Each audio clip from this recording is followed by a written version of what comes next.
오늘 성경 말씀은 마태복음 13장 10절에서 17절입니다.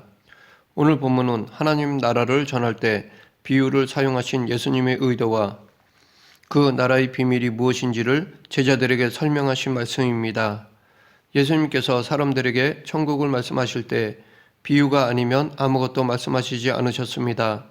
그 이유는 창세로부터 감추인 것을 드러내시기 위함이었습니다. 또한 이 천국의 비밀을 아는 것이 제자들과 주님을 믿는 사람들에게는 허락되었지만 천국을 받아들이지 않는 자들에게는 허락되지 않았습니다. 즉 어떤 이들에게는 하나님의 나라를 보는 눈이 열려 있지만 어떤 이들에게는 가려워져 보기는 보아도 깨닫지 못하였습니다. 오늘 본문 11절에 사용된 비밀이라는 말은 NIV 성경은 시크릿으로 번역했지만 대부분 영어 성경은 헬라어 원문을 따라 미스테리로 표현합니다. 둘 다 비밀이라는 뜻이지만 뉘앙스가 좀 다릅니다. 시크릿은 말 그대로 감추어져 드러나지 않은 것이라면 미스테리는 보기는 보는데 잘 모르는 것입니다. 즉 하나님의 나라는 더 이상 감추어진 것이 아니라 예수 그리스도를 통해서 이 세상에 드러나는데 사람들이 그것을 알아보지 못합니다. 눈에 보이는데 알아채지 못하는 그런 의미에서 천국은 비밀인 것입니다. 그러나 예수님 말씀처럼 남들은 눈을 뜨고도 못 보고 듣기는 들어도 깨닫지 못하는 그것을 볼 수 있고 들을 수 있는 사람들이 복이 있는 사람들입니다. 구약의 사람들에게 하나님의 나라는 미래의 일이었습니다. 많은 선지자와 의인이 우리가 보는 것들을 보려고 했지만 보지 못했고 우리가 듣는 것을 듣고자 했지만 듣지 못했습니다. 그러나 신약 이후로는 들을 수 있고 볼 수 있게 임하였는데 그렇다고 누구나 다 듣고 보는 것이 아닙니다. 마음이 완악하여 듣기에 둔하고 눈을 감은 사람들은 깨닫지 못합니다. 실제로 과거 예수님께서 하나님의 왕권을 가지고 세상에 오셨을 때 많은 사람들은 이렇게 완악하여져서 예수님을 구주로 영접하지 않았고 왕으로 인정하지 않았습니다. 이스라엘이 어느 민족보다도 하나님에 대한 열심이 있고 그 나라를 기다리던 사람인데도 오히려 역설적으로 완악한 마음으로 하나님의 아들인 예수님을 거부하였습니다. 바울이 로마서 9장부터 11장에서 이스라엘의 완악함을 설명하면서 그들의 불순종이 도리어 이방인의 구원을 이루었다라고 하였는데 이것을 로마서 11장 25절에서 비밀이라고 하였습니다.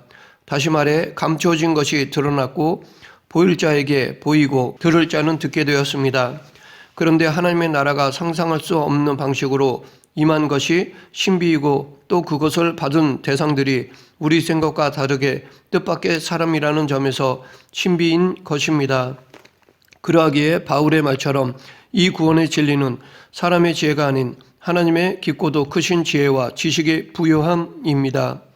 오늘 본문이 있는 마태복음 13장에 나오는 하나님의 나라에 대한 비유들은 그 속에 담긴 의미를 찾으면 됩니다. 즉 예수님께서 천국에 대해 비유로 말씀하신 것들을 미스테리라는 의미로 이해해야 합니다.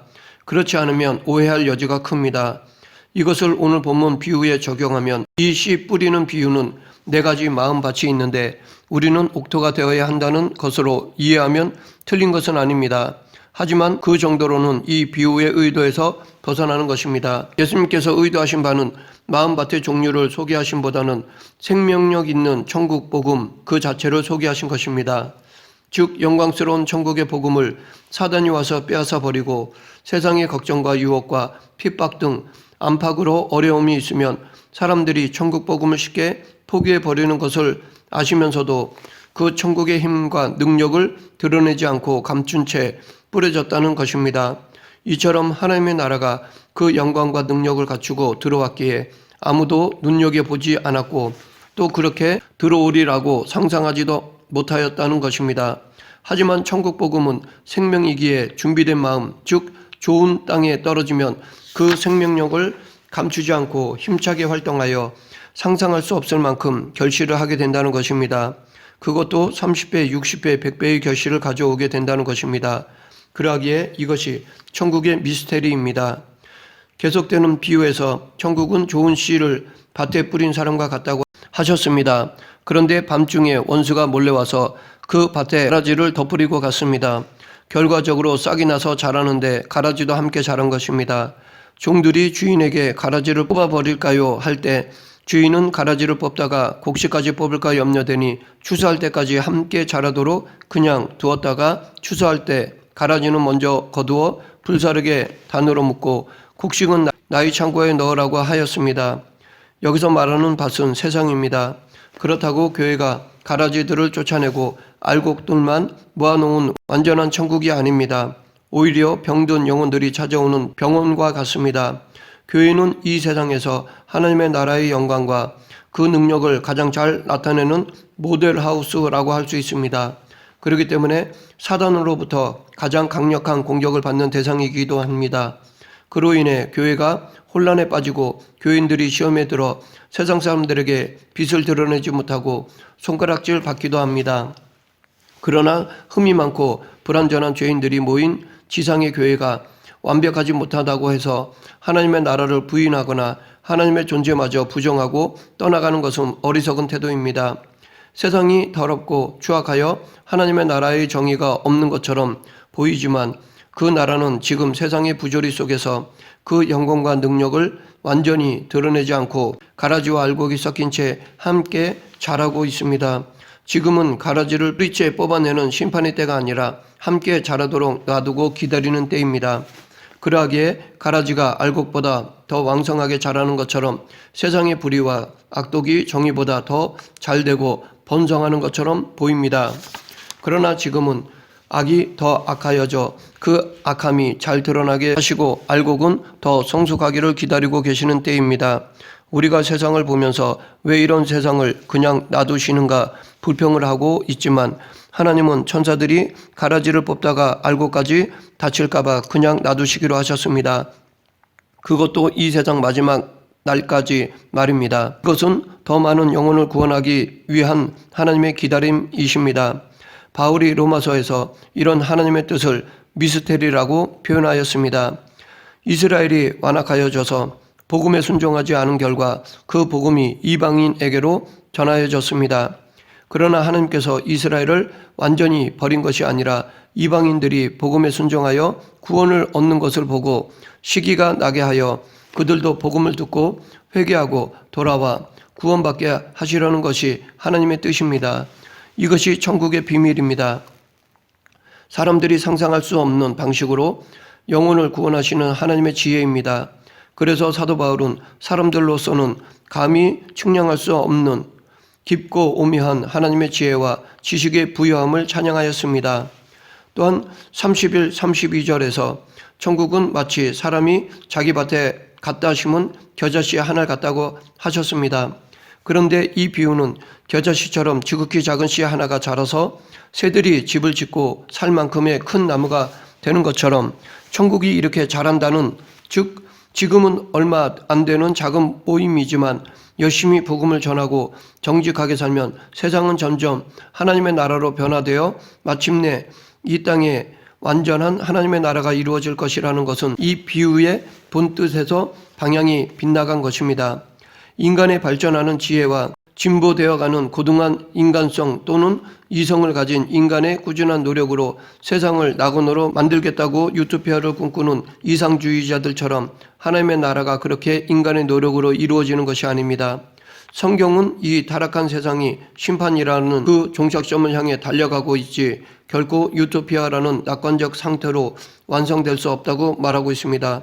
우리의 인간성이 그렇게 발전되고 개선이 되어 세상을 죄 없는 낙원으로 만들 수 있다면 예수님께서 구태여 세상에 오셔서 십자가를 지고 희생하실 필요가 없었고 다시 오실 필요도 없습니다. 겨자씨 비유에서 예수님이 하시고 싶은 말씀은 우리가 열심히 노력하여 전도하면 이 땅에 천국이 이루어지는 것이 아니라 하나님께서 이미 세상에 가져다 심은 생명이라는 말씀입니다. 그렇게 작은 겨자씨와 그것으로부터 자라난 겨자나무를 비교해 보라는 것입니다. 이렇게 큰 식물이 그렇게 작은 씨로부터 나올 것이라고는 아무도 상상하지 못하는 것처럼 천국이 이렇게 그 능력을 드러내지 않은 채 이 세상에 들어와 있다는 것입니다. 사람들이 상상하고 있는 것과는 거리가 먼 말도 안 되는 방식으로 우리 속에 들어와 있습니다. 그러나 다 자란 후에 그 진면목을 보고 놀라지 않을 수 없습니다. 그래서 천국은 미스테리입니다. 우리는 천국 하면 머릿속에 화려하고 찬란한 그림을 그리고 정의 실현이라는 심판만을 생각하고 있다가 지금 우리 중에 와 있는 천국을 놓치고 있을 때가 많습니다. 예수님께서 다시 오실 때까지 세상이라는 밭에는 주께서 친히 심으신 하나님의 나라라는 씨앗이 자라고 있습니다. 그 나라의 찬란한 영광과 그 능력을 미래의 일로 감추어진 채 지금은 다만 사람들이 그 나라의 시민으로 들어오도록 계속 초청을 하고 계십니다. 이것이 신비로운 천국의 비밀입니다. 이어지는 누룩 비유도 마찬가지입니다. 천국은 마치 여자가 가루 소말 속에 갖다 넣어 전부 부풀게 한 누룩과 같다고 하였습니다. 작은 여자씨가 큰 식물이 되는 것처럼 많은 밀가루 속에 넣은 비교할 수 없을 정도로 적은 양의 누룩이 나중에 밀가루 전체를 어떻게 발효시키는지 그 결과는 처음 시작과는 너무도 다른 모습입니다. 누룩의 양이 너무 미미하기 때문에 그 누룩을 넣은 사람 외에는 아무도 거기에 누룩이 들어간 것을 알아차릴 수 없지만 나중에는 온 밀가루를 부풀려 버립니다. 예수님께서 하나님 나라를 가지고 오셨을 때 처음에는 아무도 알아차리지 못할 정도로 미미하였지만 그 나라는 어느새 세상 속에서 그 생명력을 나타냅니다. 이것이 천국의 신비입니다. 밭에 감추인 보화 비유는 어떻습니까? 남의 밭을 갈다가 땅속에 묻힌 보화를 발견한 사람이 그것을 얻기 위하여 자기 소유를 다 팔아 그 밭을 샀다고 하였습니다. 내 땅이 아닌 주인의 땅에 감추인 보화는 법적으로 내 것이 아니라 밭 주인의 것입니다. 그것을 감추어 두고 재산을 팔아 그 밭을 사는 것은 지혜로운 것처럼 보이지만 따지고 보면 주인의 것을 가로챈이나 다름이 없습니다. 그러하기에 예수님께서 천국을 남의 것을 속여 가로채는 것으로 설명하시기 위함이라고 오해하면 안 됩니다. 내 것으로 만들기 위하여 수단과 방법을 가리지 않는다는 교훈은 이 비유의 핵심이 아닙니다. 이 비유의 의도는 다른 데 있다고 봅니다. 사람들은 귀한 보물이 밭에 아무렇게나 던져져 있으리라고 생각하지 않습니다. 보물은 화려하게 장식된 상자에 보관되어야 하는 것이 일반적인 생각입니다. 그런데 보물이 멋진 상자에 포장되어 장식장 속에 넣어 있는 것이 아니라 흙 속에 던져져 있습니다. 밭에서 뭔가 반짝이는데 사람들은 그것이 보석이라고는 상상치 않고 그냥 지나갑니다. 그러나 밭에 널려있는 그것을 보화로 알아챈 사람만이 그것을 소유하기 위하여 모든 것을 다 팔아 산다는 것입니다. 마치 골동품의 가치를 아는 사람만이 그것을 눈여겨보고 기어코 자기 것으로 사들입니다. 이것이 천국의 비밀, 신비입니다. 바로 다음에 나오는 진주를 구하는 장사의 비유도 비슷합니다. 극히 값진 진주 하나를 만나자 자기의 소유를 다 팔아 그것을 샀습니다. 이는 그 진가를 아는 사람입니다. 그런데 사람들이 천국을 발견하고 그것을 나의 것으로 삼기 위하여 정말 내다 파는 것들은 재물뿐입니까? 그것도 포함이 될 수 있지만 내가 나의 전부라고 여기고 꼭 쥐고 있는 시간이나 지식, 권력, 심지어 내 자존심이라고 할 수 있습니다. 남들이 거들떠보지도 않는 천국을 소유하기 위하여 예수님을 믿기 위하여 내 가진 모든 것을 포기할 때 사람에게 부러움을 사는 것이 아니라 바보 소리를 듣습니다. 보이지도 않고 있지도 않는 천당에 간다고 저렇게 어리석은 짓을 한다는 비웃음을 당하고 핀잔도 듣습니다. 그래도 내 모든 것을 다 던져 그 천국을 소유한 사람이 복된 사람입니다. 그런데 이 비유에서 보물을 발견한 사람이 땅 팔고 집 팔아 마련한 돈은 겨우 밭을 살 수 있는 금액이지 감추인 보화의 값에는 턱없이 못 미칩니다. 그러하기에 천국이라는 그 보석과 진주의 가치에 비하면 내가 바른 나의 자존심이나 나의 희생은 절대 비교될 것이 아닙니다. 진주에 비하면 별 쓸모도 없는 것이기에 그것을 버렸다고 해서 희생도 손해도 아닙니다. 오히려 당연한 지불입니다. 천국이 우리에게 이런 방식으로 임한다는 것이 비밀이고 신비입니다. 예수님께서는 한 가지 더 비유를 말씀하셨습니다. 천국은 마치 바다의 각종 물고기를 잡는 그물과 같다고 하셨습니다. 어부들은 그물을 끌어내어 그 속에 잡힌 것들을 좋은 것과 나쁜 것으로 나누고 나쁜 것은 내버립니다.